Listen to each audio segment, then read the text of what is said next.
কোরআন বলছে শাহরু রমাদানাল্লাযী উনজিলা ফীহিল কোরআন। আল্লাহর কোরআন বলছে বান্দা আমি রমজান মাসে পৃথিবীতে এসেছি, বান্দা আমি রোজার মাসে পৃথিবীতে এসেছি। তৃতীয় প্রশ্ন করেন কোরআন রমজানে কোন টাইমে তোমার আগমন হয়েছে বলো? দিনের বেলায় না রাত্রি বেলায়, সকাল বেলায় না বিকাল বেলায়? কোরআন বলছে বিসমিল্লাহির রহমানির রহিম ইন্না আনজালনাহু ফি লাইলাতিল কদর। কোরআন বলছে আমি রমজানের শেষের 10-এর বিজুরের রাত্রিতে আমার আগমন হয়েছে, আমি কদরের রাত্রিতে পৃথিবীতে এসেছি বান্দা। কোরআনকে আবার জিজ্ঞাসা করবেন কোরআন তুমি কেন তুমি এসেছো বলো? তোমার আসার উদ্দেশ্য কি, তোমার টার্গেট কি, তোমার ইতিহাস কি তুমি বলো? তুমি কেন পৃথিবীতে এসেছো কোরআন তুমি বলো? কোরআন বলছে হুদাল লিন্নাস, আমি মানুষকে হিদায়াত দেওয়ার জন্য, আমি মানুষকে জান্নাতের রাস্তা দেখাবার জন্য, সঠিক পথের প্রতীক বানাবার জন্য আমার আগমন হয়েছে মুসলমান। অতএব কোরআন এসেছে কেন? মানুষকে জান্নাতের রাস্তা দেওয়ার জন্য, হিদায়াতের রাস্তা দেওয়ার জন্য, সিরাতে মুস্তাকিম দেওয়ার জন্য। এজন্য কোরআন বলছেন হুদাল লিন্নাস, আমি মানুষের হিদায়াতের জন্য এলাম। তাহলে সবাই বলেন তাহলে পৃথিবীতে কোরআন এসেছে কেন? হেদায়েতের জন্য। বলুন কিসের জন্য এসেছে? হেদায়েতের জন্য। মাশাআল্লাহ, কথা বলেন। কিন্তু কিছু মানুষ এই কোরআনটাকে হেদায়েতের কাজে ব্যবহার করেন। আপনারা একমত হবেনই আমার সঙ্গে, হতেই হবে। কেন? অনেক মানুষ এই কোরআনটা মানার জন্য, চলার জন্য নয়, বরং এই কোরআন দিয়ে তাবিজ ব্যবহার করছে। এই জগতেও, এই এলাকাতেও এরকম মানুষ আছে, নাই? আহলে হাদিস আলেমরা দেয় না, বেদাতীদের কাছে যাচ্ছে, কবিরাজের কাছে যাচ্ছে। কিন্তু কোরআন কি তাবিজের জন্য এসেছে? এরা কথা বলে না, এসেছে না। কোরআন যদি তাবিজ ব্যবহার করা হয় তাহলে কোরআনের অপমান করা হবে, কোরআনের বেজ্জতি করা হয়। ফর এক্সাম্পল দিচ্ছি আপনাকে, দেখেন আমার দিকে দেখেন। আপনি আমার কাছে এসেছেন তাবিজ নেওয়ার জন্য, এবার আমি তাবিজ দিলাম, অত লম্বা করছি না, শর্টে বলছি। তাবিজের ভিতরে কি ভরা আছে? কোরআনের আয়াত, কোরআনের নকশা। এই তাবিজটা নিয়ে আপনি পায়খানা করতে যান। আপনাদের এলাকার লোক তাবিজ নিয়ে পায়খানায় যায় না তাবিজ খুলে রেখে যায়? বলে এই তাবিজটা ধরতে হয়, পেশাব করে আস, কেউ বলে না? তাবিজটা নিয়েই যায়। বলুন তাহলে তাবিজের ভিতরে ভরা আছে কি? সবাই বলুন কোরআন। তাহলে আপনাকে যদি আমি দেই এই জ্যান্ত কোরআনটা, যে ভাই আমার পায়খানা মার্বেল পাথর মাজাক করা আছে, এত সুন্দর পায়খানাতে এই কোরআনটা নিয়ে যান, একটু পায়খানা করে আসেন। আপনাদের এখানকার কে যাবে? হাত তোলো। যাবে? যাবে না। কোরআন নিয়ে আপনি পায়খানায় যাবেন না। কেন? কোরআনের অপমান হবে, আল্লাহর কালামের বেজ্জতি হবে। তাহলে যারা কোরআন দিয়ে তাবিজ ব্যবহার করে, তাবিজটা নিয়ে পায়খানায় যায়, পেশাবখানায় যায়, বিবির কাছে যায়, মেলাতে গেল, কোনার কাজে গেল, এজন্য কোরআন তাবিজের জন্য নয়, বরং কোরআন বলছে হুদাল লিন্নাস, আমি মানুষের হিদায়াতের জন্য এসেছি বান্দা। শুধু হেদায়াত নয়, মুমিন যদি এই কোরআন তেলাওয়াত করে, ইমানদার লোকেরা যদি এই কোরআন তেলাওয়াত করে, আল্লাহ তাবারাক ওয়া তাআলা সূরা আনফালের ২য় নম্বর আয়াতের মাঝখানে বললেন, শোনো, ওয়া ইযা তুলিয়াত আলাইহিম আয়াতুহু যাদাতুহুম ঈমানা। এই কোরআন যখন তেলাওয়াত করবে, মুমিনের ঈমান বাড়বে। কিন্তু বেঈমানের বাড়বে না, বেঈমানের বাড়বে না, বাড়বে না, বাড়বে না।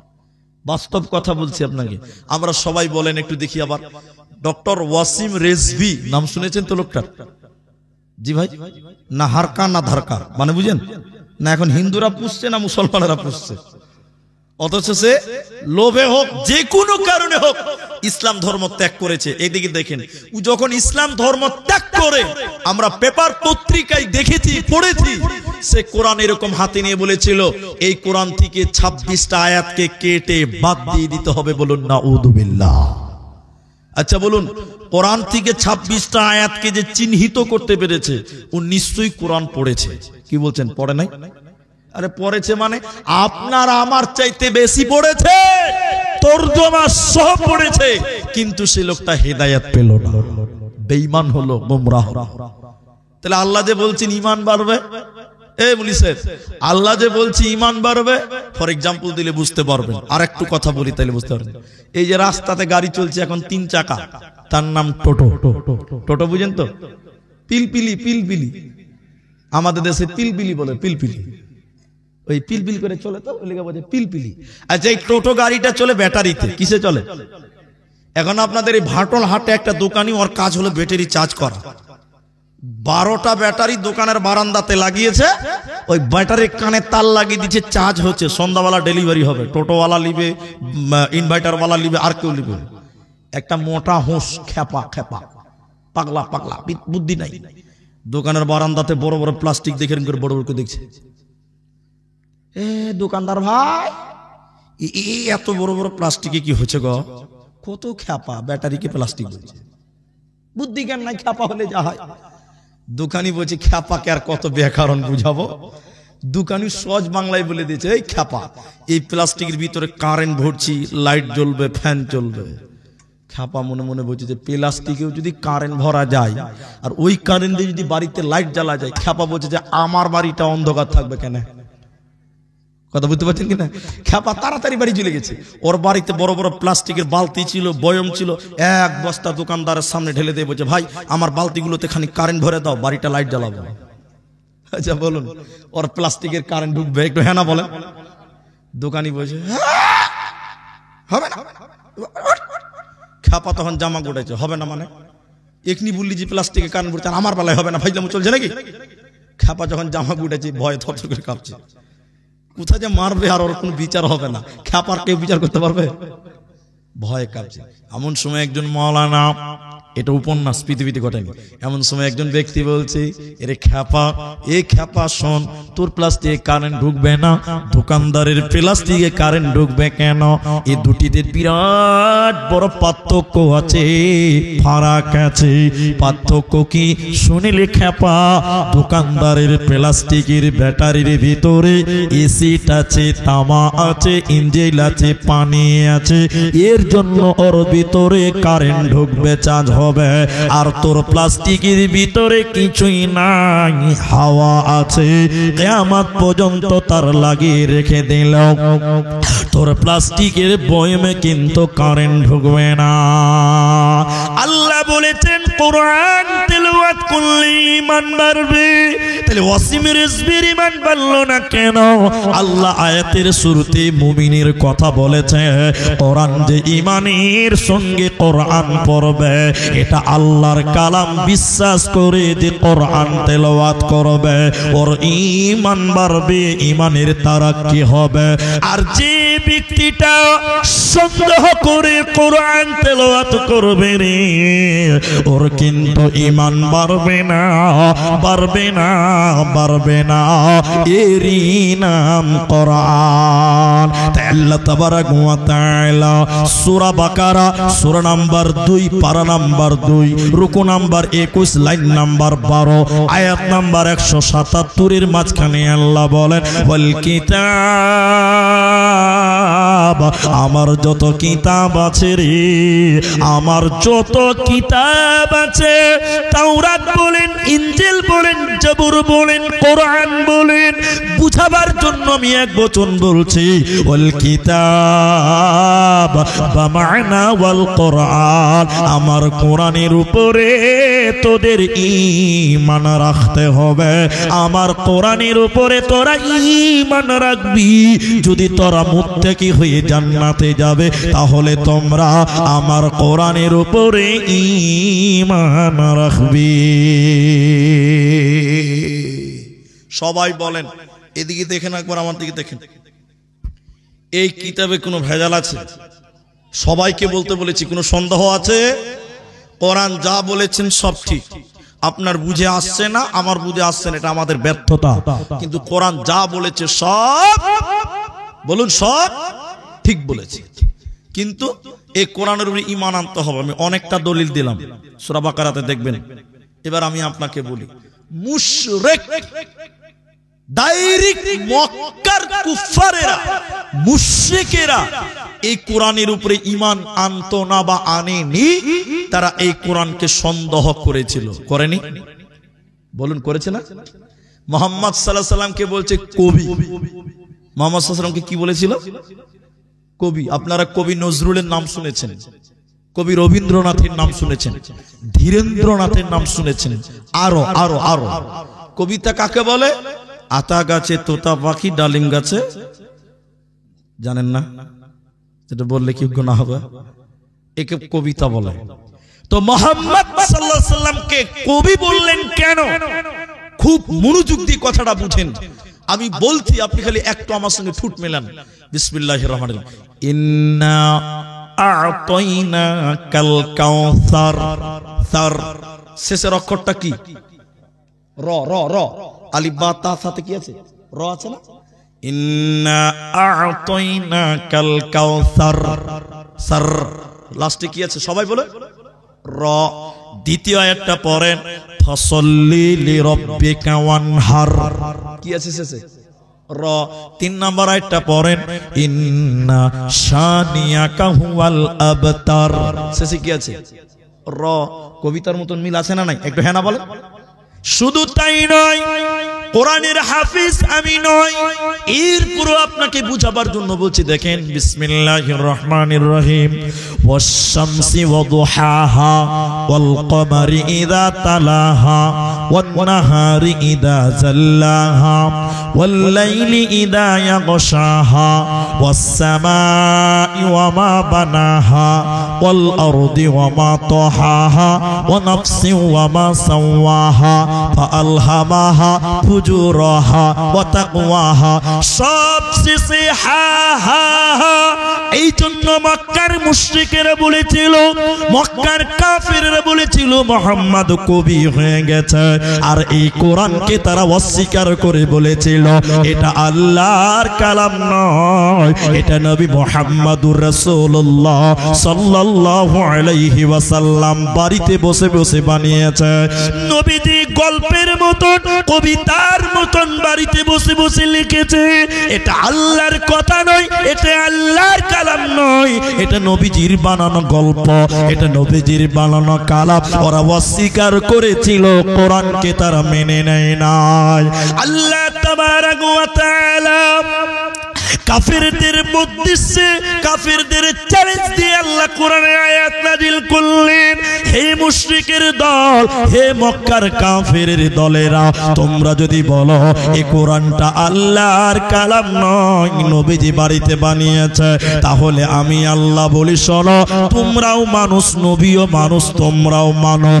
পার্থক্য নবীর কাছে ওহী হয়, তোমাদের কাছে নাজিল হয় না। যদি তোমরা বলো বিশ্ব নবী কোরআন বানিয়েছে, তাহলে আমি আল্লাহ বলি তোমরাও তো মানুষ, তাহলে তোমরা কেন এই কিতাবের মতন একখানা কোরআন বানাতে পারো না? আল্লাহ তাবারাক ওয়া তাআলা বলেন, ওয়া ইন কুনতুম ফি রাইবিম মিম্মা নাযালনা আলা আবদিনা ফাতু বিসূরাতিন মিন মিথলিহি ওয়াদউ শুহাদা। আল্লাহ তাবারাক ওয়া তাআলা বলেন, শোনো, এই কোরআনের মতো 30 পারা বানাতে হবে না, 114 14টি কোরআনের সূরা বানাতে হবে না, একটা আয়াত বানিয়ে দেখাও। ইন কুনতুম সাদিকিন, যদি তোমরা প্রকৃত সত্য হয়ে থাকো।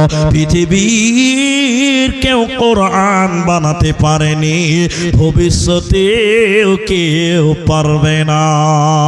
নারায়ে তাকবীর। পৃথিবীর কেউ কোরআন বানাতে পেরেছে? জোরে বলো। পারেনি, ভবিষ্যতেও পারবে না। এর নাম কোরআন। এবার এর নাম কোরআন, এর মাহাত্ম্য কি? কেন পারবে না? কেন পারবে না? কি আছে এর কারণ? আল্লাহ কোরআনে সেটাও বলে দিয়েছেন। একটু ধৈর্য ধরেন। আজকে মাঝখানে আমি 5 মিনিট আমার বক্তব্যের বাইরে চলে যাচ্ছি। 5 মিনিট আমার বিষয় থেকে একটু বাইরে যাব, দুঃখ নেবেন না। কেন? কারণ আছে। এখন ভারতবর্ষে যারা ক্ষমতাশীল, আমাদের ভারতে, আমি এটা রাজনৈতিক কোন উদ্দেশ্য নিয়ে বলছি না, আল্লাহর কসম, কোরআন আমার কাছেই আছে। দেখেন, আমি কথাটাকে মজবুত করার জন্য আল্লাহর কসম বললাম। এদিকে দেখেন, বর্তমান সরকার বলছে গোটা ভারতে এনআরসি করব। এই খবর আপনাদের আছে তো? হ্যাঁ না বলেন। আমাদের আসামে এনআরসি হয়েছে, হয়েছে না? বলছে দ্বিতীয় নম্বর বাঙ্গাল, ওয়েস্ট বেঙ্গলকে বলছে। তো এনআরসি করবেই তারা, যদি স্থায়ীভাবে এভাবে ক্ষমতায় থাকতে পারে। ওরা ওটাই প্ল্যান নিয়ে আছে। কি করবে এনআরসি করে? আমার দিকে দেখেন, বলছে এনআরসি করব আর মুসলমানগুলোকে বাংলাদেশে পার করব। বলছে কি বলছে না? এরা মনে হয় শুনে না খবরটা। কত জালসাতে বললাম। এবার দেখেন, আচ্ছা বলুন, এনআরসি করে মুসলমান বাংলাদেশে পার করতে পারবে? এরা বলে না কথা। এটা তো সাধারণ ব্যাপার। সহজ ভাষায় বলে দিলে আরো একটু বুঝতে পারবেন। আসামে এনআরসি হয়ে গেছে, যায়নি? 19 লক্ষ লোক বাদ গেছে। ডক্টর সাহেব, কত লোক? 19 লক্ষ লোক বাদ গেছে। 19 লক্ষর মধ্যে মুসলমান কতটি আপনারা জানেন? সংখ্যা কনফার্ম নয়, তবে অনুমানিক আপনাকে বলি, মাত্র 4 লক্ষ মুসলমান। ক লক্ষ বললাম? 19 থেকে 4 গেলে থাকে কত? 15। ইহুদি আছে, খ্রিস্টান আছে, ওরা তো প্রচুর নাই, অল্প আছে। ওদেরকে আমি 2 লক্ষ বাদ দিলাম, তাহলে থাকলো কত? এরা কথা বলে না। ওরা বলছিল মুসলমান বাংলাদেশে পার করবো আর এনআরসি তে ডিটেনশন ক্যাম্পে ভরবো। মুসলমান মাত্র 4 লক্ষ, ওরা 13 লক্ষ। বলুন নারায়ে তাকবীর। মুসলমান দেশে ছিল, দেশে আছে, দেশে থাকবে। মুসলমানদেরকে কেউ ডিটেনশন ক্যাম্পে ভরতে পারবে না। এই কথাগুলো কেন বললাম? ইংরেজেরা, গোলাম মুর্তজার বইগুলো পড়েন। ইতিহাস গোপন কেন, চেপে রাখা ইতিহাস, এসব বইগুলো পড়বেন। আমি আপনাকে বলছি, ইংরেজেরাও চেষ্টা করেছিল এবং তাদের প্রসিদ্ধ স্লোগান ছিল। স্লোগান কি? ওলামা কো তারো, ওলামা কো তারো, ওলামা কো তারো। মুসলমানদের ভিতরে মুলবিদেরকে দেশ থেকে তারো। এই জন্য দেখেন দিল্লির রাজপথে প্রতিটি গাছের ডালে ডালে আলেমদেরকে ফাঁসিতে ঝুলিয়েছিল। কেন জানেন? ভারত স্বাধীনতার ব্যাপারে সবচেয়ে বেশি অবদান রেখেছিলেন মৌলানারা। একবার বলুন নারায়ে তাকবীর। আলেম, এই জন্য তাদের প্রিয় দুশ্মন ছিল ওলামা। আলেম কো তারো, ওলামা কো তারো। কিন্তু আপনারা সবাই বলবেন আমার সঙ্গে, এই দেশ থেকে ইংরেজেরা আলেমদেরকে তাড়তে পেরেছে? মুসলমানকে তাড়তে পেরেছে না ওরাই পালিয়ে গেছে? বলুন, ওরাই। নারায়ে তাকবীর। তাহলে আমরা মুসলমান আছি, ছিলাম, থাকবো, আমাদের কেউ তাড়তে পারবে? ইংরেজেরা অনেক চেষ্টা করলো, পারলো না। আমাদের যেরকম হেড মাওলানা, প্রধান বক্তা, তারপরে ধরেন যারা ভালো ভালো, যারা ট্যালেন্টেড লোক, ইংরেজেরা ওদের বড় বড় পণ্ডিতদেরকে নিয়ে এলো। এসে বলছে মুসলমানদের সঙ্গে পারা যায় না কেন? মুসলমানদের সঙ্গে পারি না কেন? তখন তারা বলেছিলেন, যতদিন মুসলমানদের কাছে কোরআন থাকবে অতদিন মুসলমানদেরকে বেকানো, জোরে বলুন, যাবে না। কি সিদ্ধান্ত হলো? এদিকে কোরআন কিনো, পুড়িয়ে দাও, জ্বালিয়ে দাও। যেদিন মুসলিমদের কাছে কোরআন থাকবে না, এমনিতেই কাবু হয়ে যাবে। আজ বিশ্বের মুসলিমরা লাঞ্ছিত, বঞ্চিত। আরব কান্ট্রি কান্ট্রি, সেখানেও আজকে থিয়েটার হচ্ছে, নাচ হচ্ছে, গান হচ্ছে। বিশ্বাস করবেন না, আজকে আমাকে দিনাজপুরের একটা ছেলে সৌদি আরবে আছে, দুঃখ করে বললেন, শহরের নামটাম সব বলে দিয়েছেন। সৌদি আরবের মতন জায়গাতে এখন আরব বিশ্ব মুসলিম কান্ট্রিগুলো খেলাধুলা নিয়ে, নাচ গান নিয়ে ব্যস্ত হয়ে গেছে। ঠিক বললাম না ভাই? কোরআন চর্চা নাই। দেখেন আমি যে কথাটা আপনাকে বলছি, তখন তারা বলল কোরআন কিনো, পুড়িয়ে দাও, জ্বালিয়ে দাও।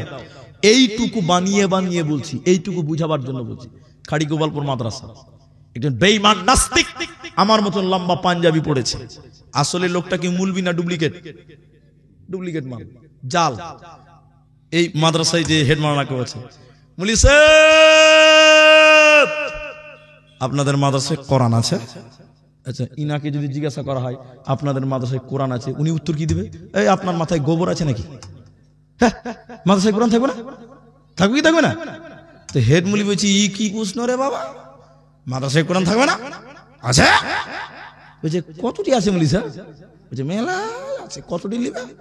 সবটি লিব। তখন কোরআন বিরুদ্ধে আন্দোলন চলছে। তখনই হেড মাওলানা বুঝে লিয়েছে, ডালমে কুচ কালা হ্যায়। শর্ট করে বললাম কথাটা। এবার হেড মাওলানা, খাড়ি গোপালপুরে হেড মাওলানা, 3টে ছেলে কেটে গেছে, আব্দুর রহমান, আব্দুর রহিম, আব্দুল সাত্তার করে বাপ। জি উনি সাহেব বলেন, তোমরা তো গোটা গোটা কোরআন মুখস্থ করেছ। হাফেজেরা কোরআন মুখস্থ করে না? তোমরা গোটা গোটা কোরআন মুখস্থ করেছ। এরে বাবা, বিদেশি মেহমান কোরআন নেওয়ার জন্য এসেছে। এরে আব্দুর রহমান, তুমি 1 থেকে 20 পারা 10 পারা শুনিয়ে দাও। এরে আব্দুল সাত্তার 11 থেকে 20 পারা শুনিয়ে দাও। এরে আব্দুর রহিম, তুমি 21 থেকে 30 পারা শুনিয়ে দাও। যখন 3টে ছেলে বিসমিল্লাহ থেকে শুরু করে মিনাল জিন্নাতি ওয়ান নাস বলেছে, ওই বেঈমান দাঁড়িয়ে মাথায় হাত দিয়ে কালেমা পড়ে বলতে লাগলো, আমাদের আলোচনা হয়েছে কোরআন কিনো, পুড়িয়ে দাও, জ্বালিয়ে দাও, কিন্তু আমি আল্লাহর কসম করে বলছি মুসলমানদের থেকে কোরআনকে আলাদা করা সম্ভব হবে না। তার কারণ মুসলমানেরা তাদের কোরআন তাদের আত্মাতে জায়গা দিয়েছে। এই কোরআনকে যদি পুড়িয়ে দেওয়া হয়, মুহূর্তে নতুন কোরআন ছেপে যাবে, শুধু প্রিন্ট হতে যতক্ষণ টাইম। তার কারণ তামাম পৃথিবীতে লক্ষ কোটি কোটি বিলিয়ন মিলিয়ন কোরআনের হাফেজ আছে বন্ধুরে। এই কোরআনকে মিটানো সম্ভব হবে না। আল্লাহ তাবারাক ওয়া তাআলা কোরআনে তাই বলছেন, ওয়া ইন কুনতুম ফির, আল্লাহ কোরআনে বলেছেন শোনো, ইন্না নাহনু নাযালনা যিকরা ওয়া ইন্না লাহু লাহাফিযুন। আমি আল্লাহ এই কোরআনকে নাজিল করেছি রে মুসলমান, এই জিকিরকে নাজিল করলাম। কোরআনের নাম তানজিল, কোরআনের নাম জিকির। আল্লাহ বলেন আমি কোরআনকে নাজিল করেছি মুসলমান, এই কোরআনের হেফাজতের দায়িত্ব আমি আল্লাহ নিয়েছি রে। এই কোরআনকে মিটানো যাবে না, যাবে না, যাবে না। একজন ইসলামিক পণ্ডিত এই রকম কোরআন পৃথিবীর বাসীর কাছে তুলে ধরেছিল, বিশ্বের মানুষের কাছে তুলে ধরেছিলেন, পৃথিবীর কাছে তুলে ধরে বলেছিলেন, দেখে নাও কোরআন। আপনারাও দেখলেন কোরআন। সবাই যখন কোরআন দেখলো, পণ্ডিত তিনি কোরআনটা বন্ধ করে বলছেন, এবার বলো এই কোরআনটা কেমন দেখলে, কিভাবে দেখলে বলো। সবাই তখন বলতে লাগলো, সাদা কাগজে কালো কালিতে লেখা আছে। তিনি বলেছিলেন, বন্ধুরে এই কোরআনটা এই চক্ষু দিয়ে দেখলে হবে না, এই কোরআনটা ইমানের চক্ষু দিয়ে দেখো। এই কোরআনটা এই চক্ষু দিয়ে দেখলে হবে না, ইমানের চক্ষু দিয়ে দেখো। এই কোরআনটা পৃথিবীর কোনো কাগজে নয়, এই কোরআনটা পৃথিবীর কোনো কালিতে নয়, বরং এই কোরআনটা শহীদের রক্তের বিনিময়ে লেখা হয়েছে রে। এই কোরআনের জন্য কত মা বিধবা হয়েছে, এই কোরআনের জন্য কত বাচ্চা ইতিম হয়েছে, কত মা তার সন্তান হারিয়েছে। এই কোরআনটা বহু কষ্টের বিনিময়, জানের বিনিময়ে এসেছে। অতএব পৃথিবীতে যতই ষড়যন্ত্র করুক না কেন, কোরআনকে মিটানো সম্ভব হবে না, পারবে না, পারবে না। এরই নাম কোরআন। এবার তৃতীয় যে কথাটা, এই কোরআনে পড়ার গুরুত্ব আছে নাই? জোরে বলুন আছে। এটা হাদিস বলবো, তার আগে বলে নেই, এখন অনেক মুসলমান কোরআন টোটাল পড়তে জানে না, এই সংখ্যাই বেশি। ঠিক বললাম না ভাই? আপনি ইংরেজি পড়ছেন, এদিকে দেখেন, পড়েন, জায়েজ আছে, হারাম নয়, দরকারও আছে। দরকার নাই? আজকে মেয়েদের সিজার হবে, এই মুলি সাহেবের বউ সিজার হবে, পর পুরুষের সামনে ল্যাংটা হয়ে দাঁড়াচ্ছে। ঠিক বললাম না ভুল বললাম? বলেন। আজকে আব্দুর রহমানের বোন যদি ডাক্তার হতো, তাহলে ওই এলাকার মায়েদের সিজার আব্দুর রহমানের বোন করতো। ঠিক বললাম না ভুল বললাম? তাহলে আমাদের মেয়েদের ডাক্তার বানাতে হবে কি হবে না? এরা কথা বলেন, হবে না? হবে। মুসলিম ডাক্তার লাগবে, উকিল লাগবে, জজ লাগবে।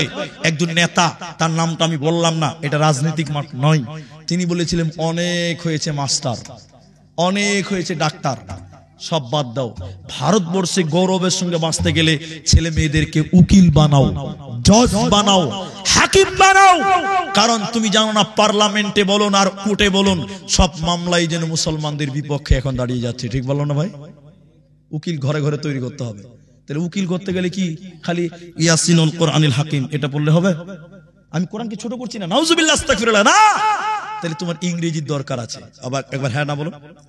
অঙ্কর দরকার আছে, বিজ্ঞানের দরকার আছে, কিন্তু কোরআনে সব আছে, কোরআনে সব আছে। তারপরেও বলছি, এটা উদাহরণ দিলে বুঝতে পারেন, উপন্যাস পৃথিবীতে ঘটেনি। এক দার্শনিক গেছে সমুদ্রে বেড়াতে, সমুদ্রে নদীতে ঘুরতে গেছে, এক দার্শনিক মানে পণ্ডিত লোক, সহজ করে বলছি। এবার দার্শনিক যখন নৌকাতে চেপেছে, তো দার্শনিক মানুষ তো মুখটার বন্ধ থাকে না, খালি pack pack pack pack pack pack করে বকতে চাইছে। তো বকবে কার সঙ্গে? নদীতে একমাত্র মাঝি আছে। এবার দেখেন, দার্শনিক আর থাকতে না পেরে মাঝির সঙ্গে গল্প শুরু করেছে। মাঝি ভাই, তো মাঝি দার্শনিককে বলছে, জি স্যার বলেন। বলছে যে সূর্যটা কেন নড়াচড়া করে রে? আচ্ছা বলুন, যে লা চালায় ওই প্রশ্নের উত্তর দিতে পারবে? এরা কথা বলে না। মাঝি তোর প্রশ্ন শুনে পারে না যে কব্বরে ঢুকে যাচ্ছি, আমি লেখাপড়া করিনি, কোনদিন স্কুলে যাইনি, মাদ্রাসা যাইনি, আমাকে এগুলো বলি না। জি কি প্রশ্ন করছে? প্রথম দেখেন, মাঝি গুগল চিনো?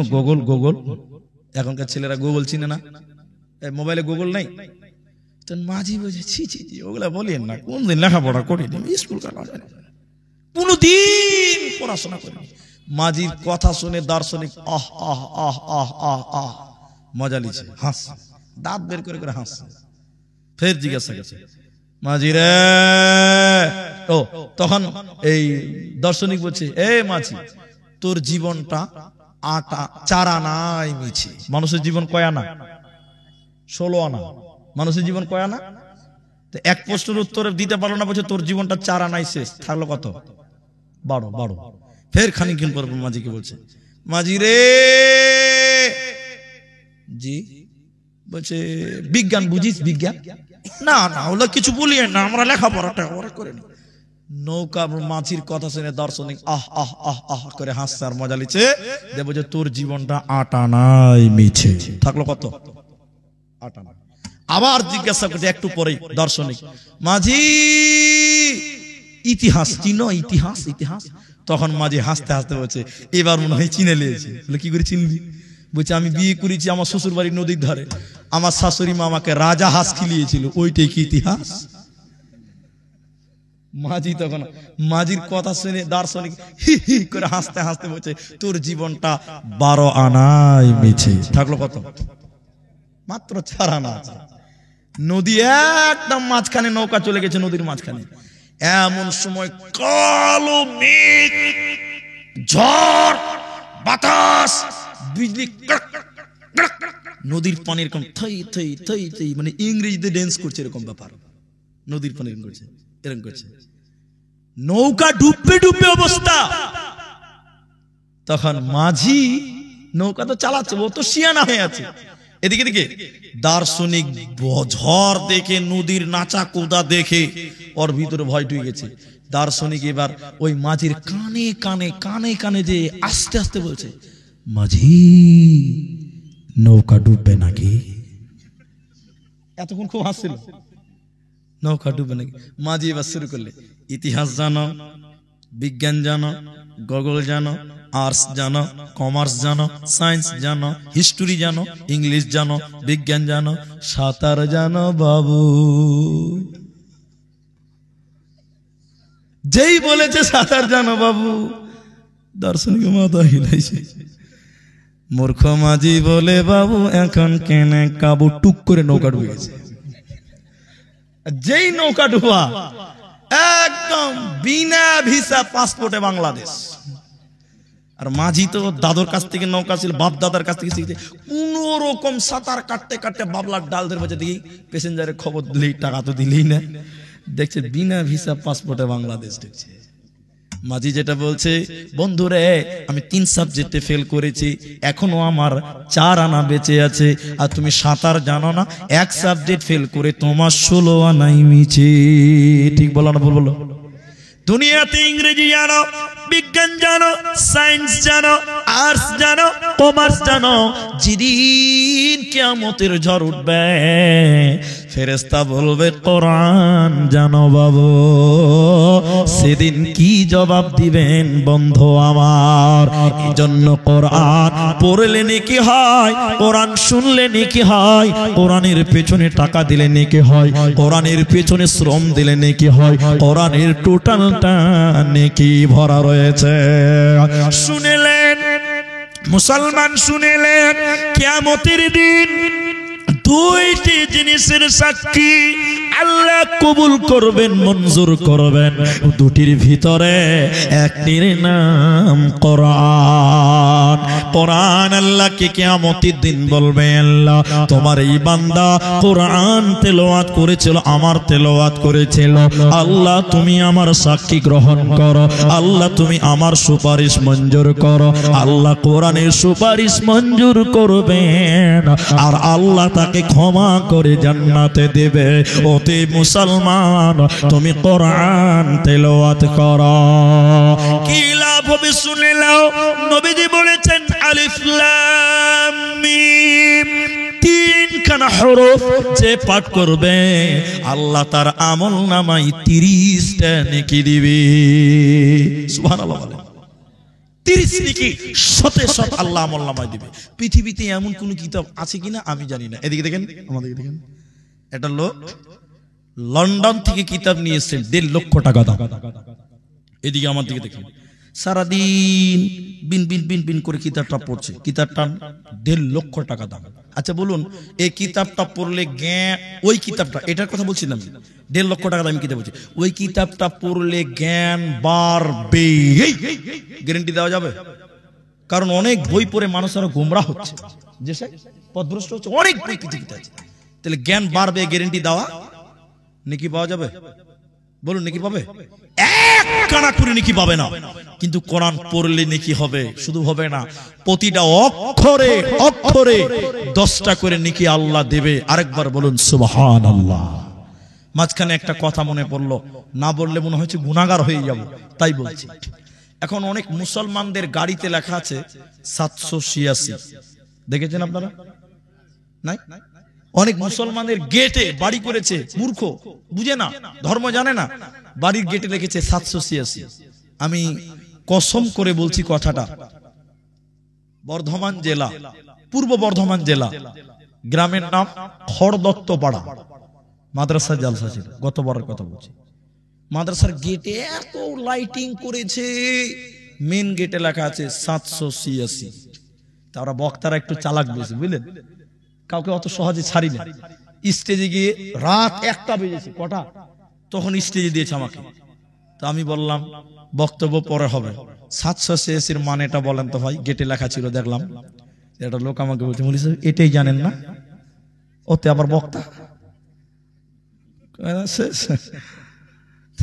মুভমেন্টটাই শেষ। আমি বললাম জানি না, বলেন বলেন বলেন। টুক করে ওই লোকটা বলছে মৌলভী সাহেব 786 মানে হলো বিসমিল্লাহির রহমানির রহিম। এই কথা আপনারা শুনেছেন কিনা? হ্যাঁ না বলেন। আচ্ছা বলুন 786 বিসমিল্লাহ কে কে মানেন? হাত তোলেন দেখি। কেউ মানেন না? বাঙালিরা মানে, আপনারা কেউ মানেন না। এই কথাটা বলছি শুনেন। 786 বিসমিল্লাহ কি করে হয়? বলছে হয়। আমি বলেছিলাম 786 বললে যদি বিসমিল্লাহ হয়, ওই যুক্তিতে আমি বলছি 786 বললে হরে কৃষ্ণ হরে রাম হয়। একই যুক্তিতে হয়। অঙ্কটা আপনারা জানেন না, শিখিয়ে দিলে আপনারা শুরু করে দিবেন ওই ব্যবসা। ওই জন্য শিখাবো না। ওটাতে তাবিজ চলে, ওই অঙ্কতে তাবিজ চলে। ব্যবসার 12 বাজাবো নাকি মূল ভিতরে? ওই কাজ করা যাবে না। বগদাদি কায়দা পড়েছেন? বগদাদি কায়দা আল্লাহর 99 নাম আছে, ওই নামের আগের পৃষ্ঠার শেষে দেখবেন আলিফ বা তা সা ছোট ছোট করে লেখা আছে, ঘর করা আছে। আর ওই অক্ষরগুলোর নিচে একটা করে অঙ্ক দেওয়া আছে। আলিফের 2, বায়ের 5, এরকম করে অঙ্ক দিয়েছে। বিসমিল্লাহ বে সিন মিম লাম, বের একটা অঙ্ক কত না? তো 5, সিনের কত 10, মিমের কত 15, এরকম করে টোটাল হিসাব করে দেখা গেছে 700। কথা কি বুঝতে পেরেছেন? গুমর কথা বলিনি, আজকে বললাম। ঠিক আছে, বুঝতে পারলেন? এবার আমি বলছি 786 বললে বিসমিল্লাহ হবে? সবাই বলেন হবে না। 786 যদি বিসমিল্লাহ হয়, তর্কের কারণে মেনে নিলাম, আচ্ছা হয়ে গেল। আপনারা যখন গরু জবাই করেন কি বলেন? বিসমিল্লাহ আল্লাহু আকবার বলেন তো। এখন যদি বলেন 786 বিসমিল্লাহ, তাহলে মুরগি জবাই করবেন, গরু জবাই করার সময় বলবেন 786 আল্লাহু আকবার। কে কে খাবে? হাত তোলো। বিহাই খেয়াল খাবে। 786 যদি বিসমিল্লাহ হয়, মুরগি জবাইয়ের সময় বলেন বিসমিল্লাহ না বলে 786 আল্লাহু আকবার। কেউ খাবে? জায়েজ হবে? হবে না। আচ্ছা বিসমিল্লাহ যদি 786 হয়, আল্লাহু আকবারের একটা অঙ্ক হবে, হবে না? সূরা ফাতিহার একটা অঙ্ক হবে, ইখলাসের একটা অঙ্ক। এবার আমাদেরকে দেখেন 502, সূরা ফাতিহা হলো 1,92,000, আর সালামের নাম হলো 303। 303 নামাজ হবে। ফেরেশতা কোন জায়গাতে মারবে বলেন তো ভাই? হ্যাঁ, এটা দেখাবার জায়গা নাই। তাহলে বিসমিল্লাহ বললে নেকি হবে। কোরআনের একটা সূরাতে বিসমিল্লাহ নাই, আরেকটা জায়গাতে আরেক সূরাতে ডবল আছে। জি না ভাই? তাহলে কোরআনে বিসমিল্লাহ বললে নেকি হবে, আর 786 বললে গুনাহ হবে। অতএব 786 কোনদিন বিসমিল্লাহ হতে পারে না, পারে না, পারে না। তাহলে কোরআন পড়ো, বেশি বেশি করে কোরআন পড়ো। যারা হাফিজ কোরআন তাদের অনেক মর্যাদা আছে। পরে বলছি শুনেন। আর একটু আগে নিয়ে আপনাদের বলি কোরআন কি জিনিস, কোরআনের কত গুরুত্ব রয়েছে শুনে নাও। আজকের জালসাগুলোতে মেলা দোকানপাট বসে মক্কার কাফিররা বলতো ওয়াকালাল্লাযীনা কাফারু লা তাসমাউ লিহাযাল কোরআন। খুব ভয় লাগছে, খুব ভয় লাগছে। এদিকে দেখেন, এদিকে দেখেন। মক্কার কাফেররা বলতো সব শুনতে দেওয়া যাবে, কোরআন শুনতে দেওয়া, কিন্তু একবার মুখ খুলে সুবহানাল্লাহ বের হবে, সবাই বলবেন আমার সঙ্গে, কোরআন এমনই একটি কিতাব যে শুনে সে আরো শুনতে চাই। বলুন সুবহানাল্লাহ। বিশ্বাস হচ্ছে না? কোরআন বলছে, কাফেররা বলতো ওয়াকালাল্লাযীনা কাফারু, আর ওই কাফেররা বলতো লা তাসমাউ লিহাযাল কোরআন। সব শুনতে দেওয়া যাবে, চলতে দেওয়া যাবে, কিন্তু কোরআন শুনতে দেওয়া। দেখবেন ঘটনা শুনেন তাইলে। এবার উতবা, সাইবা, আবু জেহেল, বদমাশের সব লিডার যারা ছিল, এদিকে দেখেন মুহাম্মাদুর রাসূলুল্লাহ বলুন সাল্লাল্লাহু আলাইহি ওয়াসাল্লাম, তিনি ঘরে কোরআন পড়তেন রাতের বেলা। আর উতবা, সাইবা, আবু জেহেল এরা নবীজির ঘরের পেছনে কোরআন শুনতেন, কোরআন শুনতেন। এবার কাফেররা একদিন বলছে, আরে আমরাই তো যদি কোরআন শুনি তো লোককে কি করে রুখবি রে? এই আমরাই যদি কোরআন শুনি তো মানুষকে কি করে বারণ করবি? বলে তাই তো রে। তখন চারজন বলছে, শোন, কাল থেকে আর কোরআন টোরআন শুনতে আসবি। জোরে বলুন, আসবি না। বুঝাবার জন্য বলছে, উনি, ইনি, আমি আর আরেকজন, চারজন প্রতিজ্ঞা করলাম কাল থেকে আর কোরআন শুনতে। পরের দিন রাত হয়েছে, তখন আমি মনে মনে বলছি, ওরা তিনজন তো বলেছে আসবে না, তাহলে আমি একাই যাব, জানতেও পারবে না, দিল খুলে জি ঠান্ডা করে কোরআন শুনবো। এটা আমার মনের কথা। ইনিও ওইটাই ভেবে বসে আছে। যে আব্দুর রহমান বলেছে আসবে না, ওরা দুজনও বলেছে আসবে না, তাহলে ওরা তো কেউ আসবে না, তাহলে আমি একাই যাব, জি ভৈরা জান ভৈরা কোরআন শুনবো। বলুন সুবহানাল্লাহ। 4 জনের একই নিয়া। পরের দিন ঠিক 4 জন আল্লাহর বান্দা চলে এসেছে, আর যেই এসেছে মুখামুখি দেখা হয়ে গেছে, ভূতের মতন ভয় গেছে, তুই কি করলি, তুই কি করলি। বলুন সুবহানাল্লাহ। কোরআনের প্রেম, কোরআনের ভালোবাসা, কোরআনের টান, কোরআনের মহব্বত যে শুনতে চেয়েছে, যে শুনছে সে আরো শুনতে চাই, আরো শুনতে চাই। বলুন সুবহানাল্লাহ। ইতিহাস প্রমাণ করছে, দেখুন ওমর ফারুক রাদিয়াল্লাহু তাআলা আনহু নবীকে হত্যা করার জন্য যাচ্ছিল, কোরআন শুনেছিল বলে। এর হাদিসটাকে অনেকে দুর্বল বলেছেন, তারপরও বলছি, গুরুত্বটা দেখেন। নবীজির কাছে যাচ্ছিল নবীকে মারার করার জন্য, হত্যা করার জন্য, ডাঙ্গা তলোয়ার নিয়ে।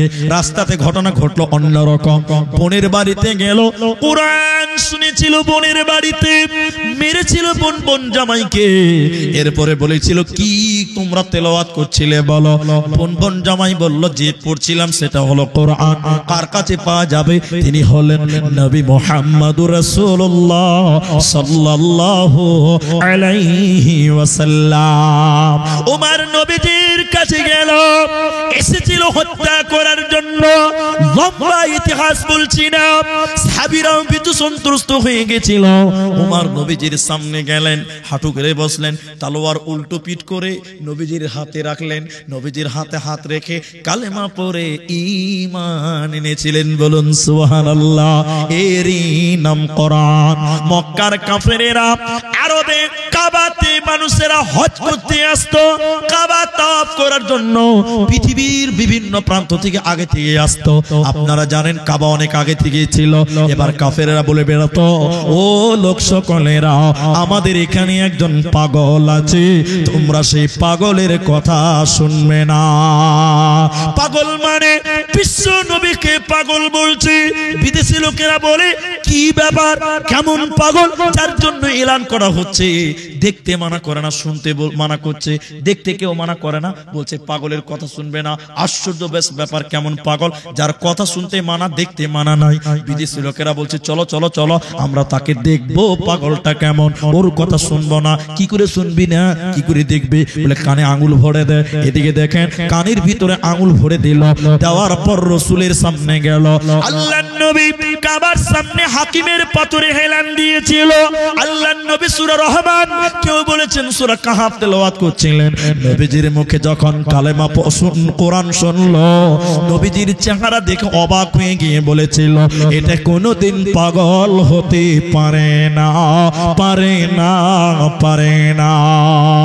তখন কান থেকে আঙুল বের করে নিল, নবীদের জবানে কোরআন শুনলো, সঙ্গে সঙ্গে তারা কালেমা পড়ে ঈমান এনেছিল।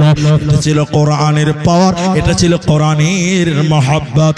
আমার আল্লাহ বলেন, আর রহমান আল্লামাল কোরআন, আমি তোদের দয়া করে দিলাম কোরআন।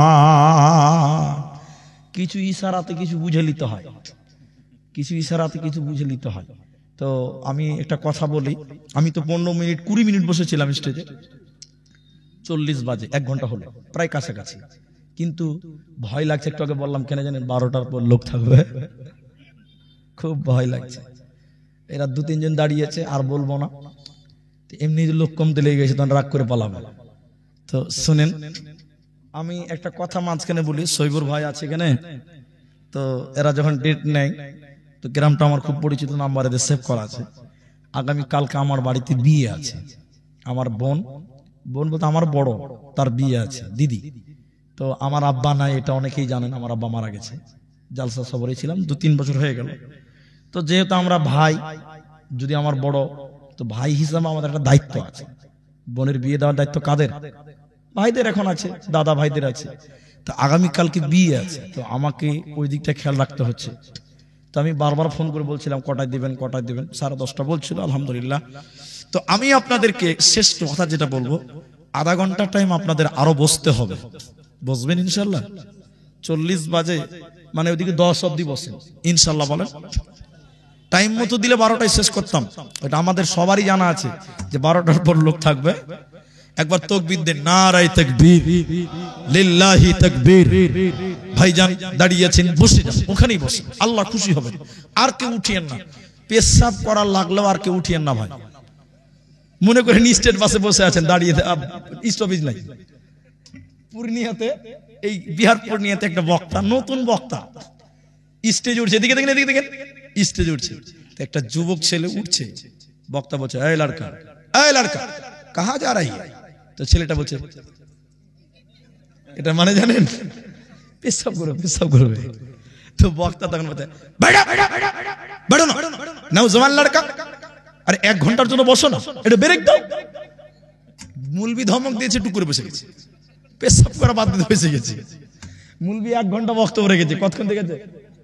1 ঘন্টা পর মুলবি যখন নামছে, আর একটা বক্তা উঠছে, তখন মৌলবি এরকম করছে, জি শেখ, এই লড়কা, এই লড়কা, চলো চলো মাইনাস করতে গেলে, তখন বাদিয়া মানে 3rd ক্লাস বাদিয়া বুঝে, মুলবি সাহেব আর উঠে কি হবে? কইলে কেন পেশাব করবি না? মানে যা করার এখানেই করে দিয়েছি। মুলবির ধমকে ওখানেই কাজ ছেড়ে দিয়েছে। তো আমরা আধা ঘন্টা টাইম বসবো, বলুন ইনশাআল্লাহ। মা জননীরা আপনারা ভালোবাসেন, তাই বারবার আসতে হয়, এসেছি। আধা ঘন্টা টাইম ছোট ভাই আবদার করেছে, আমার আবদারটা সব ভাই রাখবেন। আরেকবার বলুন ইনশাআল্লাহ। অনেক লম্বা একটা ঘটনা আছে, আমি ওই দিকে যাব না। কোরআনের ব্যাপারে একটাই কথা শুধু বলবো, পৃথিবীতে সবচেয়ে দামি লোক কে? দুনিয়াতে সবচেয়ে দামি লোক কে? মুহাম্মদ বলুন সাল্লাল্লাহু আলাইহি সাল্লাম। তিনি বলেছেন, খায়রুকুম মান তাআল্লামাল কুরআনা ওয়া আল্লামাহু। বাপ বেটা দুইজন ঈমানদার, তারা বর্ণনা করেছেন আনহুমা, তারা বলছেন খায়রুকুম মান তাআল্লামাল কুরআনা ওয়া আল্লামাহু। সবচেয়ে দামি লোক, সম্মানিত লোক ওই ব্যক্তি যে কোরআন শিখে এবং কোরআন শিক্ষা দেয়, বলুন সুবহানাল্লাহ। মসজিদের যারা ইমাম, যদিও তার বেতন 5000 টাকা, নবী বলেছেন সবচেয়ে সম্মানিত সেই ব্যক্তি যে কোরআন শিখে এবং শিক্ষা দেয়। আমরা কোরআন শিখার চেষ্টা করব, যারা শিখিনি ছেলে মেয়েদের শিখাবো, এবং যারা কিচ্ছু কোরআনের পড়তে পারেন না, আমার কাছে দেখেলেন, আমার কাছে দেখেলেন সূরা ইখলাস 3 বার পড়বেন। কবার ইখলাস জানেন তো? কুল হুয়াল্লাহু আহাদ। এবার আমার সঙ্গে বলেন, কুল হুয়াল্লাহু আহাদ আল্লাহুস সামাদ লাম ইয়ালিদ ওয়া লাম ইউলাদ ওয়া লাম ইয়াকুল লাহু কুফুয়ান আহাদ। কেউ যদি 3 বার সূরা ইখলাস পড়ে, গোটা কোরআন পড়লে সে নেকি পাওয়া যায়, ওই নেকির কথা নবী মুহাম্মদ বলেছে। সুবহানাল্লাহ বলেন। যারা কোরআন টোটালি পড়তে পারে না, এটা একটা বললাম। 2, কোরআন পড়লে যে নেকি হয়, শুনলেও সেই নেকি হয়। ভাই আধা ঘন্টা টাইম বসতে বলেছি, চলাচল করা বন্ধ করেন, মেহেরবানি করে বন্ধ করেন। একদম হাঁটাহাঁটি করবেন না। যার খুব জোরে পেশাব লেগেছে সে উঠবেন, বাকি কেউ উঠেন না। ভাই জান, নবী এরপর শুনেলেন কোরআন শুনলে কি নেকি পাওয়া যায়। মসজিদের ইমাম সাহেব কোরআন পড়তে বসেছে, ইমাম সাহেবের সামনে যেই বসবেন, মুফতি সাহেব একটু জোরে জোরে বলেন, যে শুনতে চাই, কোরআন শুনলে দিল নরম করে দেয় কে? নেকি দেবে কে? আল্লাহ। অতএব কোরআনের মহব্বতে, আল্লাহর মহব্বতে কোরআনের সঙ্গে সম্পৃক্ত হয়ে জীবন গড়বেন, মরার পর আল্লাহ জান্নাত দিবে। আর যারা তালবিল ইলম হাফেজ কোরআন, কিয়ামতের দিন তাদেরকে বলা হবে, এই বাবা এসব লেগেছে, ব্রেক কাজ করছে না, ওরে সর্বনাশ, পায়খানা, ছি ছি ছি, বসে। নবীজি বলেছেন, শোনো, কোরআনের হাফেজ কোরআন মুখস্থ করেছে, কিয়ামতের দিন বলবে কোরআন তেলাওয়াত করো, অরাত্তিলিল কোরআন, কোরআন পড়তে পড়তে পড়তে পড়তে জান্নাতের দিকে এগিয়ে যাও। ওই জায়গাতে তুমি থামবে যে জায়গায় কোরআন ভুলে গেছো, কোরআন পড়তে পড়তে শেষে তুমি জান্নাত চলে যাবে। এবার যারা কোরআন মুখস্থ করার পর ভুলে গেছে, কোরআন পড়তে পড়তে সিঁড়ি উঠবে, সিঁড়ির উপরে উঠবে, হঠাৎ করে থেমে যাবে যেখানে কোরআন ভুলে গেছিল, ধারাত করে জাহান্নাম পড়ে যাবে। এজন্য কোরআন মুখস্থ করার পর কেউ সেগুলো ভুলবেন না। এক পারা জানেন, এক পারা মুখস্থ রাখবেন, একটা সূরা জানেন, একটা মুখস্থ রাখবেন, দুটি সূরা জানেন, দুটি মুখস্থ রাখবেন। কোরআন এমন একটি কিতাব, কোরআন মুখস্থ করে ভুলে গেলে আল্লাহ জাহান্নাম দেয়, কোনো উপায় থাকবে না। ভাইজান যতটি মানুষ আছেন, আমাদের আপনার সঙ্গে আমার রাগ থাকতে পারে, ইনার সঙ্গে আপনাদের রাগ থাকতে পারে, কিন্তু কোরআনের সঙ্গে কারো রাগ আছে? জোরে বলুন, আছে না? এটা মসজিদের জালসা। দেখলেন মসজিদের ভিড় দেওয়া হয়ে গেছে। আজকের জালসার সিচুয়েশন দেখে মনে হচ্ছে তবলিগি জালসা চলছে। যেই আসে খালি বক্তব্য রেখেই চলে গেছে, যে আসছে সেই বক্তব্য রাখছে। আমি খালি বলছি মাথা খারাপ নাকি রে বাবা? তো এটা কোরআন, এই কোরআনের সঙ্গে আমাদের কারো দুশ্মনী নেই। এই কোরআন শিক্ষা দেওয়া হবে এই মসজিদের মক্তবে, দেওয়া হবে না? জোরে বলুন। সকাল সন্ধ্যা ছেলে মেয়েরা কোরআন শিক্ষা করবে, মুরব্বী যারা তারাও শিখবেন, সবাই কোরআন শিখবেন। এই কোরআনের চর্চা হবে এই মসজিদে। এই কোরআনটাকে ভালোবেসে দেখেন দেখেন দেখেন দেখেন দেখেন দেখেন আধা ঘন্টা বসবে, খরিদ্দার দেখেন 3টা 4টা হয়ে গেল। আল্লাহ রাস্তায় বসেন। আমি একটু অনুরোধ করেছি, আমার হাত যদি লম্বা হতো আপনার পা ধরতাম। একবার বলুন তো ভাই, ইনশাআল্লাহ 10-এ শেষ করবো, তার আগে উঠিয়েন না। আপনি দান করিয়েন না। আপনি ভয় খাচ্ছেন কেন? আমি তো আপনার কলার ধরে নিতে পারবো না। ভাইজান, এই কোরআনের শিক্ষা দেওয়ার জায়গাটা মসজিদ এবং মাদ্রাসা। আমাদের এলাকায় মসজিদগুলোতে কোরআন শিক্ষা দেওয়া হয়, হয় না? সেই মসজিদটার জন্য আল্লাহর কালাম এবং আল্লাহর ঘর। নবী বলেছেন, কেউ যদি মসজিদ নির্মাণ করে, আল্লাহ তার জন্য জান্নাত নির্মাণ করে। আপনি বলবেন জান্নাতে ঘর নির্মাণ করে, আপনি বলবেন আমি তো মসজিদ নির্মাণ করতে পারবো না। আপনি 10টা টাকা দিয়ে মসজিদের একটা ইটের দাম দিয়ে জান্নাতে ঘর নির্মাণ হবে হবে হবে, বলুন ইনশাআল্লাহ। তাই আজকের জালসাতে যারা দান করবেন না তারাও বসেন, উঠিয়েন না। যারা দান করবেন তারাও বসেন। আমি যাকে চাইছি তিনি শুধু উঠেন। একজন মানুষ আজকের কমিটির ভিতর থেকে হোক, গ্রামবাসীর ভিতর থেকে হোক, এলাকাবাসীর ভিতর থেকে হোক না কেন, একটা মানুষ শুধু বলুন যে 5,000 টাকা এই কোরআনের জন্য এবং আল্লাহর ঘরের জন্য আমি দান করব। বিশ্বাস করুন, কোরআনের মহব্বত নিয়ে যদি আপনি দান করেন, কিয়ামতের দিন এই কোরআন আপনার পক্ষে কথা বলবে। বলুন সুবহানাল্লাহ। কোরআনের পক্ষে আপনি থাকেন, কোরআন আপনার পক্ষে থাকবে ইনশাআল্লাহ। তাই আল্লাহ বলছেন এই কোরআনের এত ফজিলত, সেই কোরআনটা শিক্ষা দেওয়া হবে মসজিদে, এবং মসজিদটা আল্লাহর ঘর, দুদিকেই গুরুত্বপূর্ণ জায়গা। সেই হিসাবে একজন মানুষ বলুন, মাওলানা 5,000 টাকা এই কোরআন শিক্ষা দেওয়ার কেন্দ্র মসজিদ। রসুল তো মসজিদেই শিক্ষা দিয়েছিলেন, মসজিদে নববীতে। এটাই ছিল শিক্ষা প্রতিষ্ঠান, এটাও সেই প্রতিষ্ঠান। মসজিদ এবং মাদ্রাসা দুটাই বলতে পারেন। এই মসজিদটার জন্য একটা লোক 5,000 টাকা দেবেন। এখন পারবেন না, পরে দেবেন। শুধু নামটা বলেন, আমি প্রথম দোয়া তার জন্য করে আজকের মতন সমাপনের দিকে আরেকটু এগিয়ে যাব। একটা লোক শুধু বলুন, এই জালসার কমিটির ভিতর থেকে বলুন, গ্রামবাসীর ভিতর থেকে বলুন, মাস্টার, ডাক্তার, ব্যবসায়িক যারা আছেন, 5,000 টাকা একজন লোকের কাছে আবেদন করছি। আজকের এই ময়দানে একটা লোক 5,000 টাকা দেবেন কাচিনাবাড়ি জামা মসজিদের জন্য। আল্লাহ আপনাকে জান্নাতে আপনাদের জন্য ঘর নির্মাণ করবেন। বিশ্বাস নিয়ে একটা লোককে হাত তুলতে পারবেন না ভাই? 5,000 টাকা এই গ্রামের, এই এলাকার একজনও কেউ নাই যে মুনিসে 5,000 টাকা আমি দিব, এখন নয় কাল দিব, কাল নয় পরশু দিব, তার নয় 10 দিনে দিব, না 1 মাসে দিব। এই মসজিদের কাজ শেষ হতে অনেক দিন সময় লাগবে। মাশাআল্লাহ। আমাদের ডক্টর সাহেব 10,000, নাম ভুলে গেছি আমি, আব্দুল, আচ্ছা নাম বলতে হবে না, তিনি 10,000 টাকা দিলেন।